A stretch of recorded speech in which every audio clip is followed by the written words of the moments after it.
नमस्कार। आप लोग सब थक गए होंगे।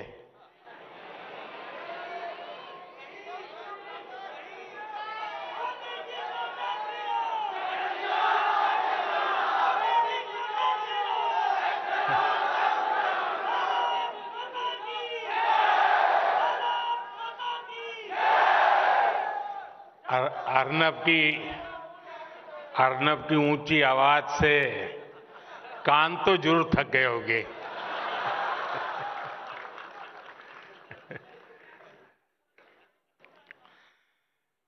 बैठिए अर्नब, अभी चुनाव का मौसम नहीं है।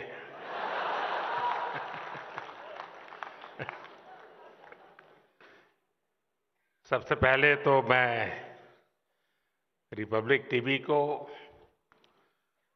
उसके इस अभिनव प्रयोग के लिए बहुत बधाई देता हूं।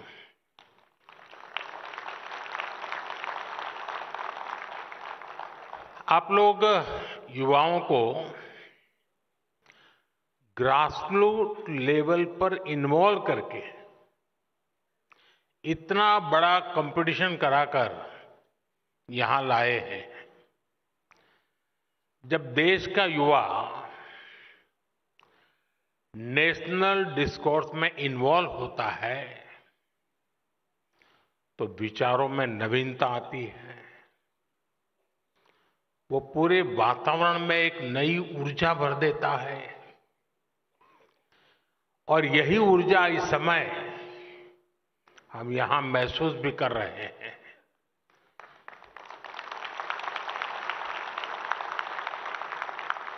एक तरह से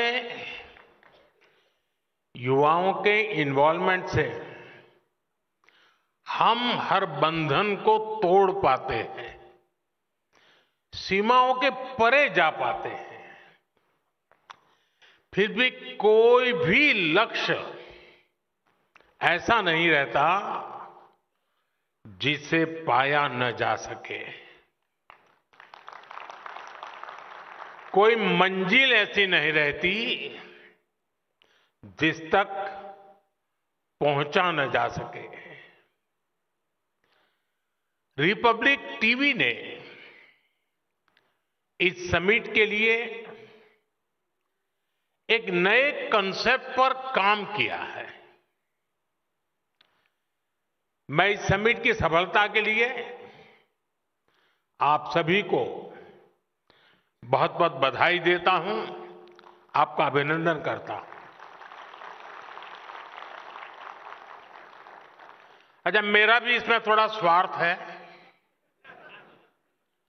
एक तो मैं पिछले दिनों से लगा हूं कि मुझे 1 लाख नौजवानों को राजनीति में लाना है।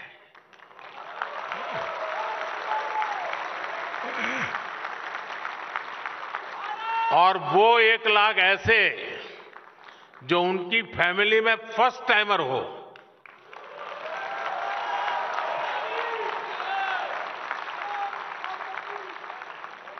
तो एक प्रकार से ऐसे इवेंट मेरी जो मेरा मकसद है उसका ग्राउंड बना रहे हैं। दूसरा मेरा व्यक्तिगत लाभ है।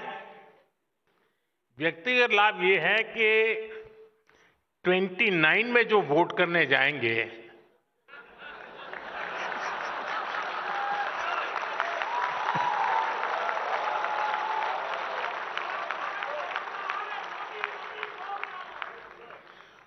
उनको पता ही नहीं है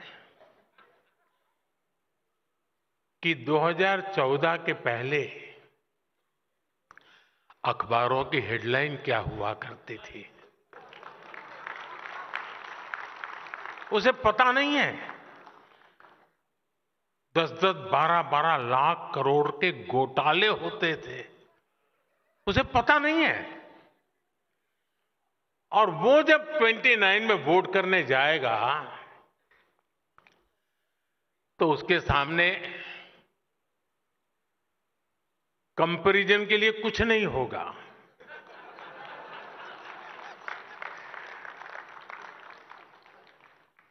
और इसलिए मुझे उस कसौटी से पार होना है और मुझे पक्का विश्वास है ये जो ग्राउंड बन रहा है ना, वो उस काम को पक्का कर देगा।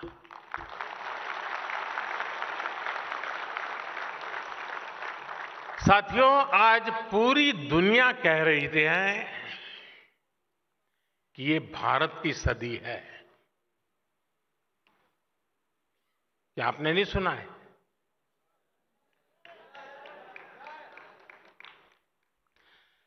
भारत की उपलब्धियों ने, भारत की सफलताओं ने पूरे विश्व में एक नई उम्मीद जगाई है। जिस भारत के बारे में कहा जाता था ये खुद भी डूबेगा और हमें भी ले डूबेगा, वो भारत आज दुनिया की ग्रोथ को ड्राइव कर रहा है।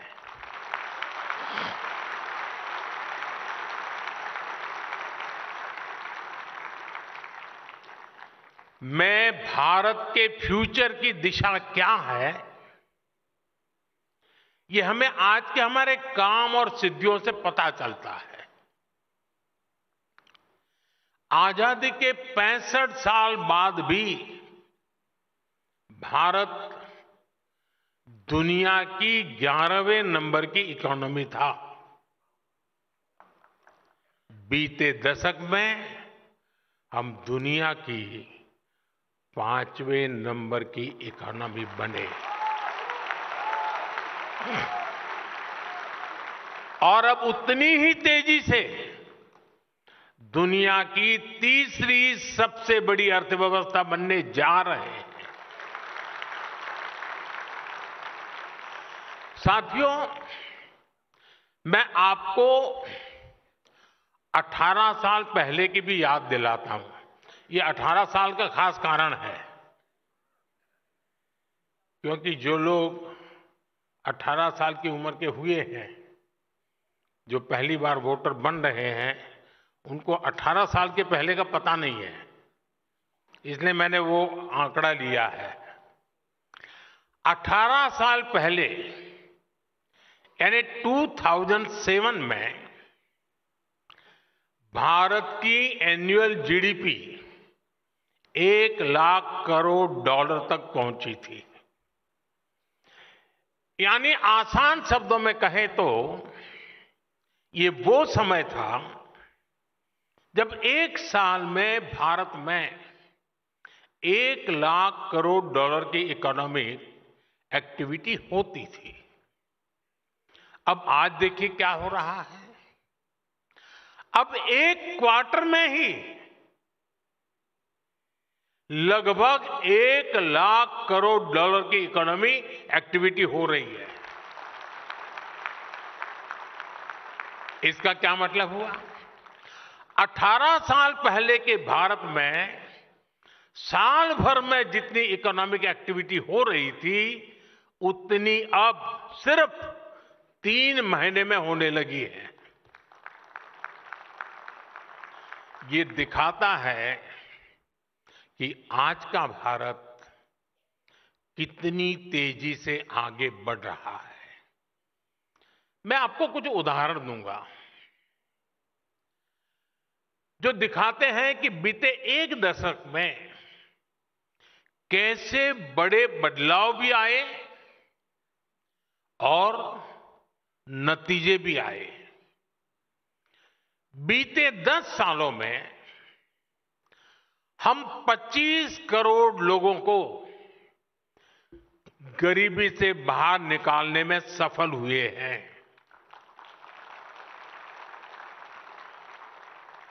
ये संख्या कई देशों की कुल जनसंख्या से भी ज्यादा है। आप वो दौर भी याद करिए जब सरकार खुद स्वीकार करती थी, प्रधानमंत्री खुद कहते थे कि 1 रुपया भेजते थे तो 15 पैसा गरीब तक पहुंचता था। वो 85 पैसा कौन पंजा खा जाता था।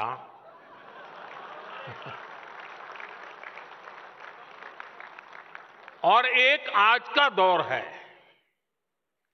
बीते दशक में गरीबों के खाते में डीबीटी के जरिए डायरेक्ट बेनिफिट ट्रांसफर, डीबीटी के जरिए 42 लाख करोड़ रुपए से ज्यादा ट्रांसफर किए गए हैं। 42 लाख करोड़ रुपए। अगर आप वो हिसाब लगा दें रुपये में से 15 पैसे वाला, तो 42 लाख करोड़ का क्या हिसाब निकलेगा। साथियों, आज दिल्ली से 1 रुपया निकलता है तो 100 पैसे आखिरी जगह तक पहुंचते हैं।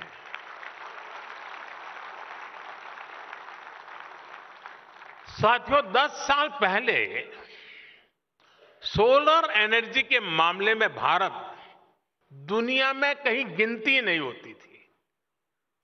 लेकिन आज भारत सोलर एनर्जी कैपेसिटी के मामले में दुनिया के टॉप 5 कंट्रीज में से हैं। हमने सोलर एनर्जी कैपेसिटी को 30 गुना बढ़ाया है। सोलर मॉड्यूल मैन्युफैक्चरिंग में भी 30 गुना वृद्धि हुई है। 10 साल पहले तो हम होली की पिचकारी भी, बच्चों के खिलौने भी विदेशों से मंगाते थे। आज हमारे टॉयज एक्सपोर्ट्स 3 गुना हो चुके हैं।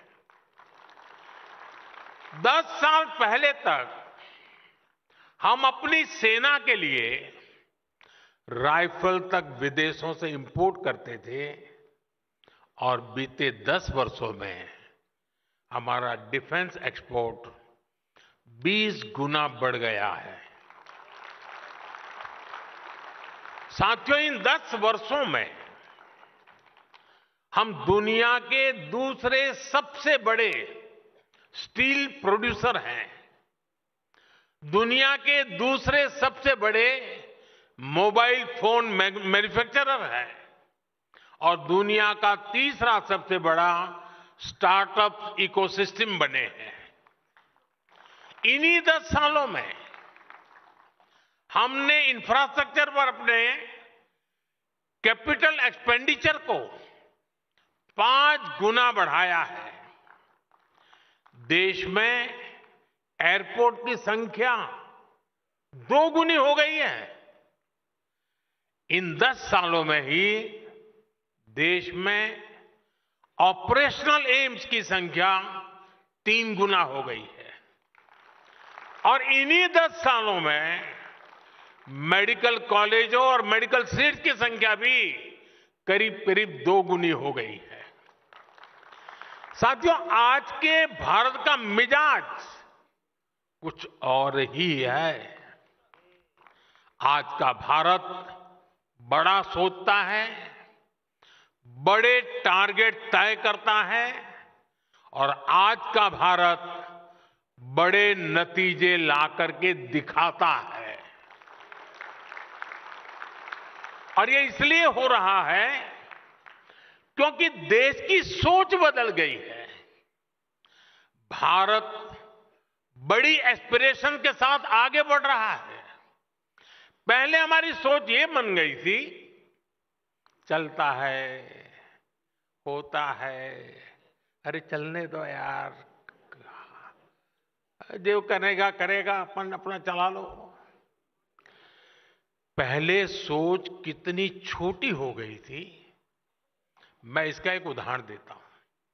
एक समय था, अगर कहीं सूखा हो जाए, सूखाग्रस्त इलाका हो, तो लोग, उस समय कांग्रेस का शासन हुआ करता था, तो मेमोरेंडम देते थे गांव के लोग और क्या मांग करते थे कि साहब अकाल होता रहता है, तो इस समय, अकाल के समय अकाल के राहत के काम, रिलीफ के वर्क शुरू हो जाए, गड्ढे खोदेंगे, मिट्टी उठाएंगे, दूसरे गड्ढे में भर देंगे। यही मांग किया करते थे लोग। कोई कहता था, क्या मांग करता था कि साहब मेरे इलाके में एक हैंडपंप लगवा दो ना, पानी के लिए हैंडपंप की मांग करते थे। कभी कभी सांसद क्या मांग करते थे, गैस सिलेंडर इसको जरा दे लीजिए ना। सांसद ये काम करते थे, उनको 25 कूपन मिला करती थी और उस 25 कूपन को पार्लियामेंट का मेंबर अपने पूरे क्षेत्र में गैस सिलेंडर के लिए ऑब्लाइज करने के लिए उपयोग करता था। एक साल में एक एमपी 25 सिलेंडर, और ये सारा 2014 तक था। एमपी क्या मांग करते थे, साहब ये जो ट्रेन जा रही है ना, मेरे इलाके में एक स्टॉपेज दे देना। स्टॉपेज की मांग हो रही थी। ये सारी बातें मैं 2014 के पहले की कर रहा हूं, बहुत पुरानी नहीं कर रहा हूं। कांग्रेस ने देश के लोगों की एस्पिरेशंस को कुचल दिया था।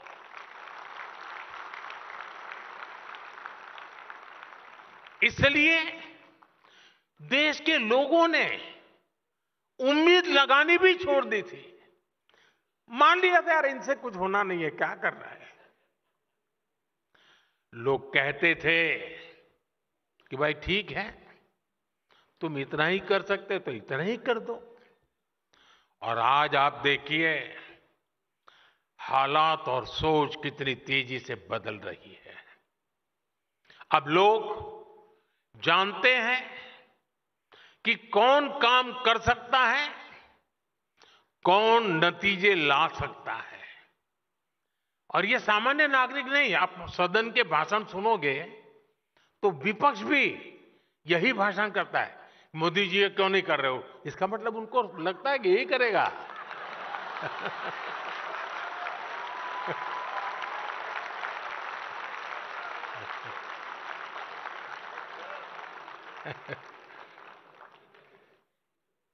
साथियों,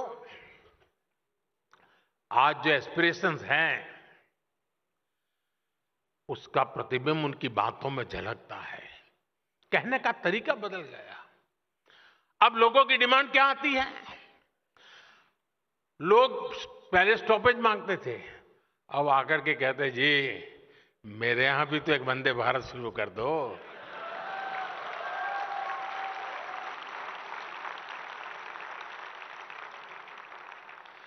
अभी मैं कुछ समय पहले कुवैत गया था, तो मैं वहां लेबर कैंप में, नॉर्मली मैं बाहर जाता हूं तो अपने देशवासी जहां काम करते हैं मैं उनके पास जाने का प्रयास करता हूं।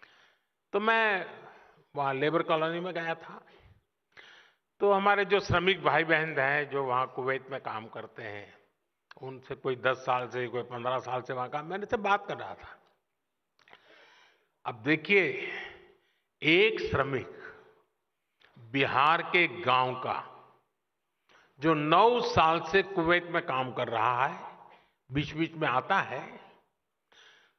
मैंने जब उसको बातें कर रहा तो उसने कहा साहब मुझे एक सवाल पूछना है। मैंने कहा पूछिए। उसने कहा साहब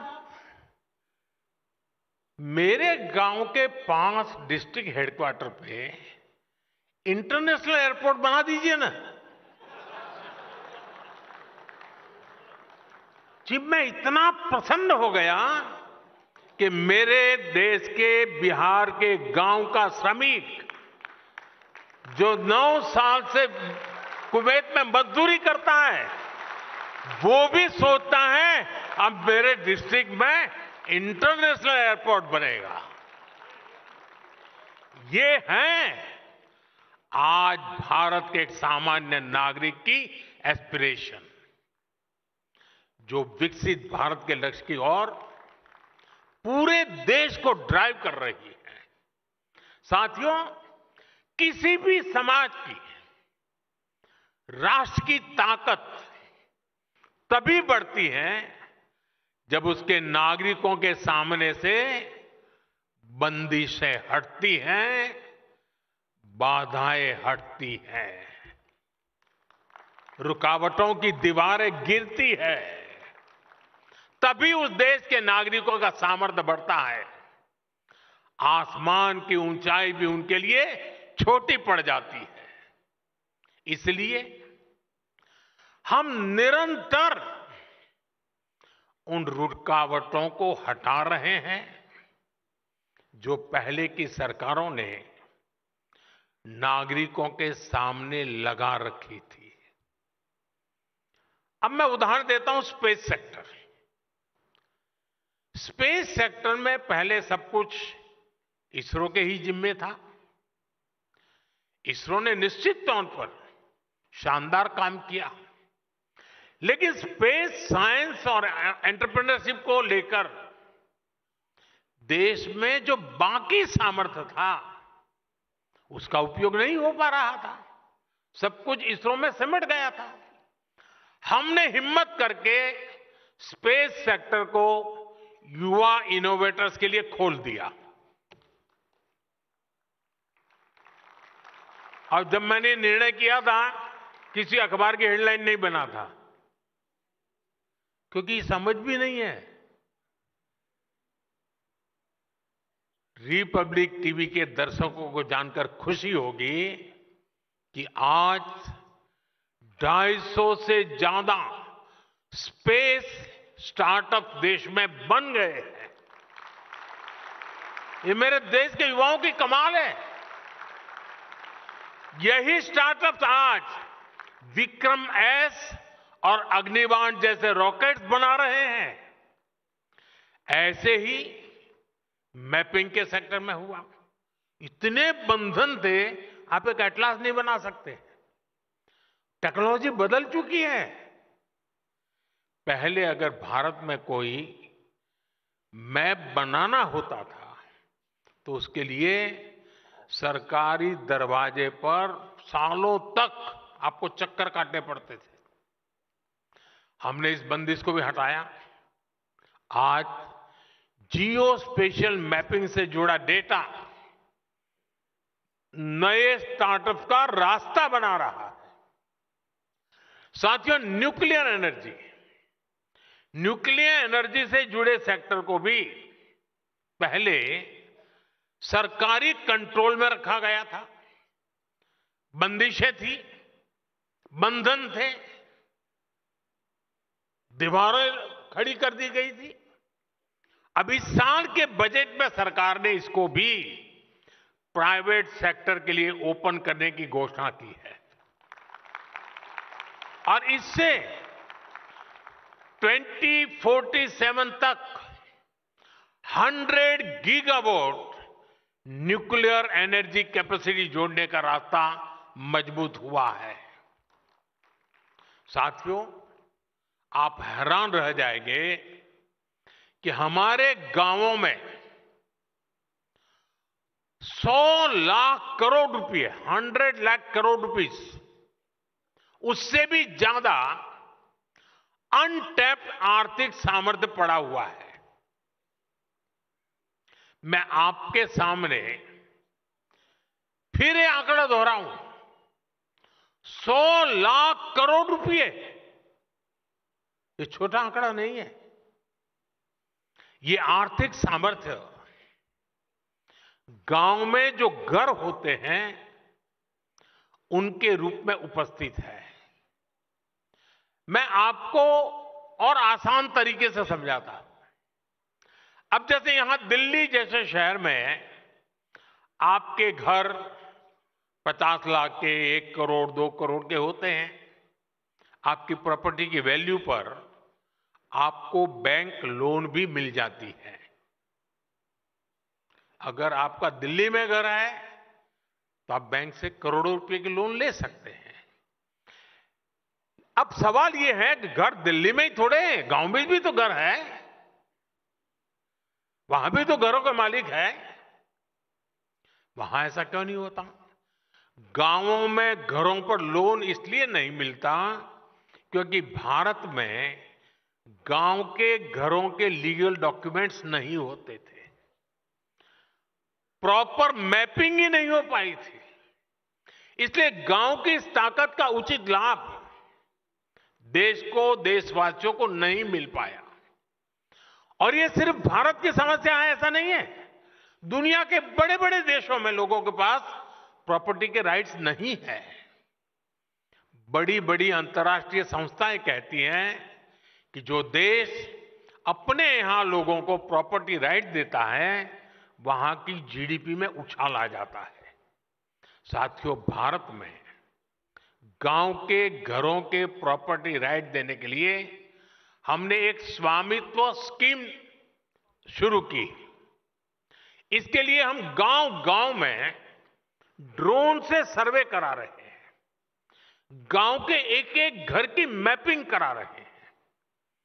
आज देश भर में गांव के घरों के प्रॉपर्टी कार्ड लोगों को दिए जा रहे हैं। 2 करोड़ से अधिक प्रॉपर्टी कार्ड सरकार ने बांटे हैं और यह काम लगातार चल रहा है। प्रॉपर्टी कार्ड न होने के कारण पहले गांवों में बहुत सारे विवाद भी होते थे, लोगों को अदालतों के चक्कर लगाने पड़ते थे। ये सब भी अब खत्म हुआ है। इन प्रॉपर्टी कार्ड पर अब गांव के लोगों को बैंकों से लोन मिल रहे हैं। इससे गांव के लोग अपना व्यवसाय शुरू कर रहे हैं, स्वरोजगार कर रहे हैं। अभी मैं एक दिन ये स्वामित्व योजना के तहत वीडियो कॉन्फ्रेंस पर उसके लाभार्थियों से बात कर रहा था। मुझे राजस्थान की एक बहन मिली। उसने कहा कि मेरा प्रॉपर्टी कार्ड मिलने के बाद मैंने 9 लाख रुपए की लोन ली गांव में, और बोले मैंने बिजनेस शुरू किया और मैं आधी लोन वापस कर चुकी हूं और अब मुझे पूरी लोन वापस करने में समय नहीं लगेगा और मुझे अधिक लोन की संभावना बन गई है। कितना कॉन्फिडेंस लेवल है साथियों। ये जितने भी उदाहरण मैंने दिए हैं, इनका सबसे बड़ा बेनिफिशियरी मेरे देश का नौजवान है। वो यूथ जो विकसित भारत का सबसे बड़ा स्टेक होल्डर है, जो यूथ आज के भारत का एक्स फैक्टर है। इस एक्स का अर्थ है एक्सपेरिमेंटेशन, एक्सेलेंस और एक्सपांशन। एक्सपेरिमेंटेशन यानी हमारे युवाओं ने पुराने तौर तरीकों से आगे बढ़कर नए रास्ते बनाए हैं। एक्सेलेंस यानी नौजवानों ने ग्लोबल बेंचमार्क सेट किए हैं। और एक्सपांशन यानी इनोवेशन को हमारे युवाओं ने 140 करोड़ देशवासियों के लिए स्केल अप किया है। हमारा यूथ देश की बड़ी समस्याओं का समाधान दे सकता है, लेकिन इस सामर्थ्य का सदुपयोग भी पहले नहीं किया गया। हैकाथॉन के जरिए युवा देश की समस्याओं का समाधान भी दे सकते हैं। इसको लेकर पहले सरकारों ने सोचा तक नहीं। आज हम हर वर्ष स्मार्ट इंडिया हैकाथॉन आयोजित करते हैं। अभी तक 10 लाख युवा इसका हिस्सा बन चुके हैं। सरकार की अनेक मिनिस्ट्रीज और डिपार्टमेंट ने गवर्नेंस से जुड़े कई प्रॉब्लम और उनके सामने रखे, समस्याएं बताइए भाई आप खोजिए क्या क्या सॉल्यूशन हो सकता है। हैकाथॉन में हमारे युवाओं ने लगभग 2500 सॉल्यूशन डेवलप करके देश को दिए हैं। मुझे खुशी है कि आपने भी हैकाथॉन के इस कल्चर को आगे बढ़ाया है और जिन नौजवानों ने विजय प्राप्त की है, मैं उन नौजवानों को बधाई देता हूं और मुझे खुशी है कि मुझे उन नौजवानों से मिलने का मौका मिला। साथियों, बीते 10 वर्षों में देश ने एक न्यू एज गवर्नेंस को फील किया है। बीते दशक में हमने इंपैक्ट लेस एडमिनिस्ट्रेशन को इंपैक्टफुल गवर्नेंस में बदला है। आप जब फील्ड में जाते हैं तो अक्सर लोग कहते हैं कि हमें फला सरकारी स्कीम का बेनिफिट पहली बार मिला। ऐसा नहीं है कि वो सरकारी स्कीम पहले नहीं थी, स्कीम्स पहले भी थी, लेकिन इस लेवल की लास्ट माइल डिलीवरी पहली बार सुनिश्चित हो रही है। आप अक्सर पीएम आवास स्कीम के बेनिफिशियरीज के इंटरव्यू चलाते हैं। पहले कागज पर गरीबों के मकान सैंक्शन होते थे, आज हम जमीन पर गरीबों के घर बनाते हैं। पहले मकान बनाने की पूरी प्रक्रिया गवर्नमेंट ड्रिवन होती थी।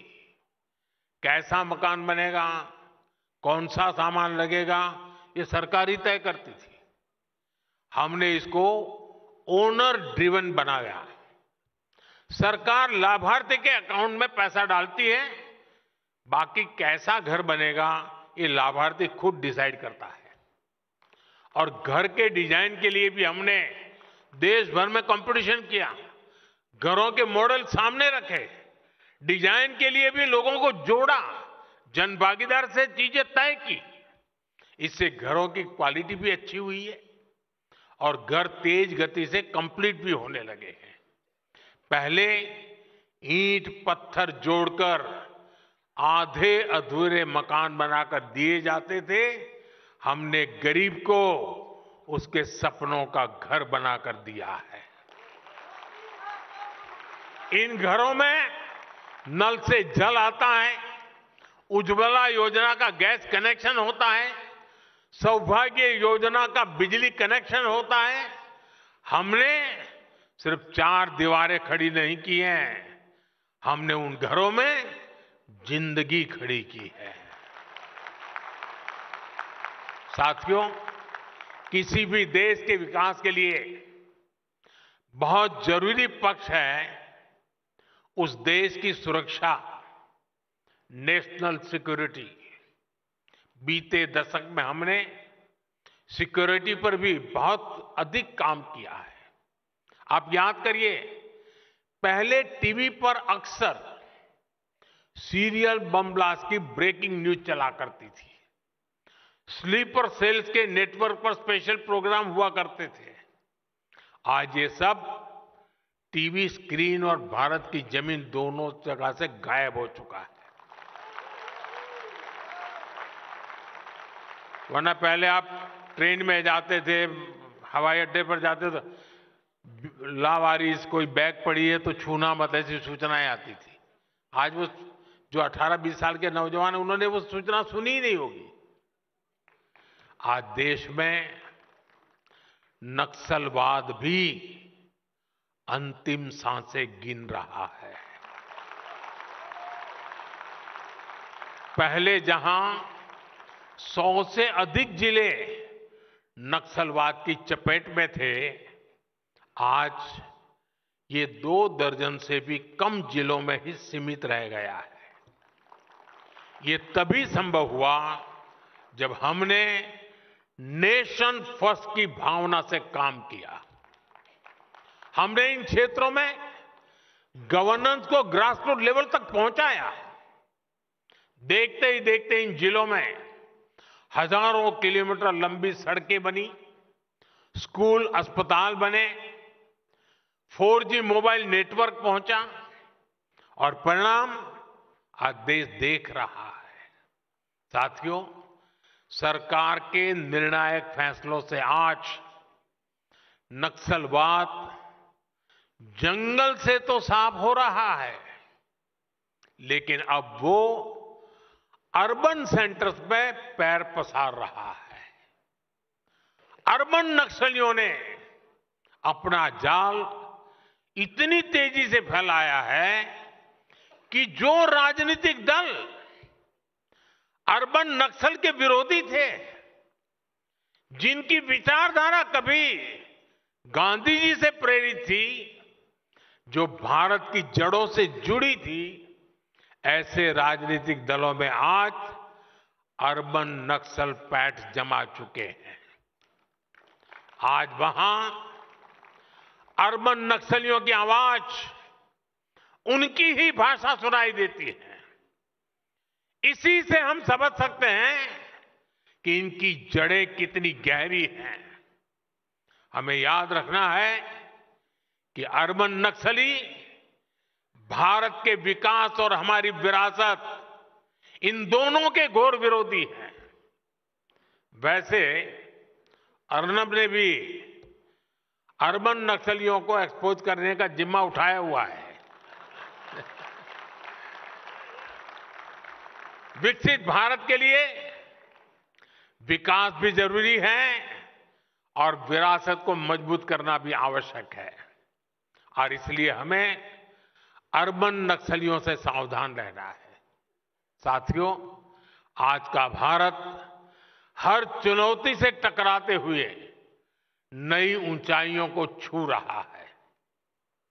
मुझे भरोसा है कि रिपब्लिक टीवी नेटवर्क के आप सभी लोग हमेशा नेशन फर्स्ट के भाव से पत्रकारिता को नया आयाम देते रहेंगे। आप विकसित भारत के एस्पिरेशन को अपनी पत्रकारिता से कैटलिस्ट करते रहे।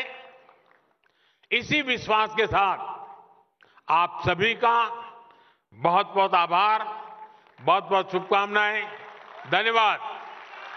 নানা ধরনের কন্টেন্ট দেখার জন্য লাইক করুন, শেয়ার করুন আমাদের ফেসবুক পেজ, সাবস্ক্রাইব করুন আমাদের ইউটিউব চ্যানেল। পাশাপাশি অন্যান্য ব্রেকিং নিউজের জন্য অবশ্যই চোখ রাখুন রিপাবলিক বাংলায়।